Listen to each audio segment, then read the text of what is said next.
Hello everyone, তোমরা সবাই কেমন আছো? আমি, দিদি আর জেঠিমা বেরিয়ে পড়েছিলাম মহাদেবের মাথায় জল ঢালার জন্য।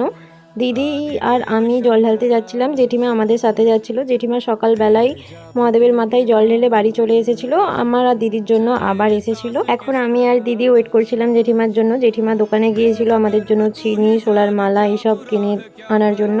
আর ডাবগুলোও আমরা বাড়ি থেকে কেটে আনিনি, তো ওখানে ডাব কাটা হচ্ছিলো, আমাদের ডাবগুলোও কেটে এনে দিচ্ছিলো। আর এখন আমি আর দিদিও জল ঢালছিলাম। প্রচলিত আছে, এক বৃদ্ধ ব্রাহ্মণ দম্পতির সন্তানরা অকালে মারা যেত। পরে তারা নীলাবতীর উপদেশে নীলষষ্ঠীর ব্রত ও শিব পূজা শুরু করার পর পুনরায় সন্তান লাভ করেন এবং তাদের সন্তানরা দীর্ঘজীবী হয়। সেই থেকেই এই নীলষষ্ঠীর ব্রতের প্রচলন হয়। সত্যি কথা বলতে আমি এত নিয়ম জানি না, আমার দিদি জেঠিমা আমাকে বলে বলে দিচ্ছিল যে এভাবে কর ওইভাবে কর, তো আমি করছিলাম আর আমাকে করতেও ভীষণ ভালো লাগছিল।